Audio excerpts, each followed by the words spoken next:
بسم الله الرحمن الرحیم. السلام علیکم ورحمت الله وبرکاته. امید دربکوم چې دا سټول به ټیک ټاکه الله پاکم خوشاله آباد ساته. الله پاک دې زموږ استاد او حفاظت د په خطر کې باندې دا وکي. نن چې کوم زموږ وظیفه ده د ډیره زیاته اعلی وظیفه ده او دا وظیفه د سفر حواله سره ده. یاد ساتئ چې کله مونږه په سفر باندې وځو یا مثال په تور مونږ زو بازار ته زو یا مونږ د یو ځلې نه بل ځلې ته زو یا دغه رنګ د یو ښار نه بل ښار ته زو دغه شان د یو ملک نه والا بل ملک ته دا مونږ زو سفر کوو.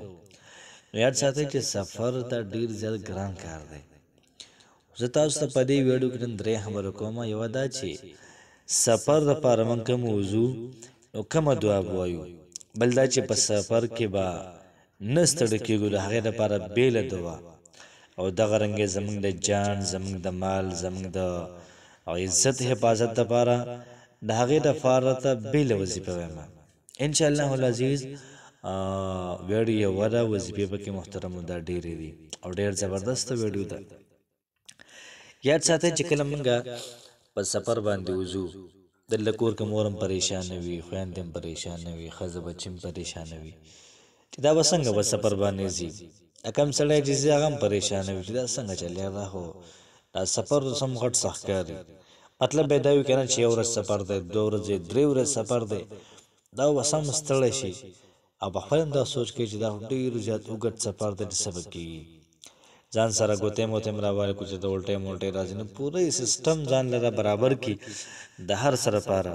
دله کې مور سره هم فکر وي، خور سره هم فکر وي، پلار سره هم فکر وي چې دا به څنګه په خیر او عافیت سره ورسېږي. نن چې کومه وظیفه ده دا ډېره زیات اهمه ده. انشاءالله العزیز فکر مې نه وي د الله په فضل باندې به په خیر او عافیت سره منزل مقصود ته ورسئ. لومبه خبردار شوله چې کله موږ د کور نه وځو، د کور نه ووتو نو بسم الله توکلت علی الله، دا د کور نه ووتو دوا شوله دا به وایو. بیا د هغې نه بعد چې کله موږ په سفر روانېږو، ګاډي ته وخېجو، سورلۍ ته ورخېجو، نو سبحان الذي سخر لنا هذا وما كنا له مقرنين وإن إلى ربنا لمنقلبون، دا دوا وایو. بیا کو تاسو وای چې موږ لري پر سفر کې ستړي کېږو نو یا قدوس یا قدوس یا قدوس چې څومره ډېر ذکر دی یا قدوس کې ان شاء الله ستړي کېږي مانو. یا قدوس 41 پیری وایا که په دې سفر کې تار تکن محسوس شو، تار تکاوت محسوس شو، تار ستړیواله محسوس شو، بیا را شمات کمنټ کو کړه ستړی شوم، بالکل بنا ستړي کېږي.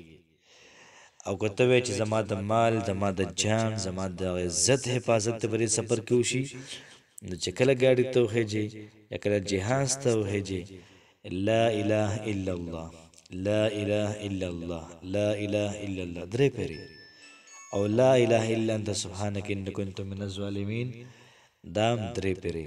ان شاء الله عزیز تکن بنوي، تکاوت بنوي، ستړواله بنوي، په خیر او عافیت باندې منزل مقصود ته ورسېږي. الله پاک مو خوشاله ساته. السلام علیکم ورحمت الله وبرکاته.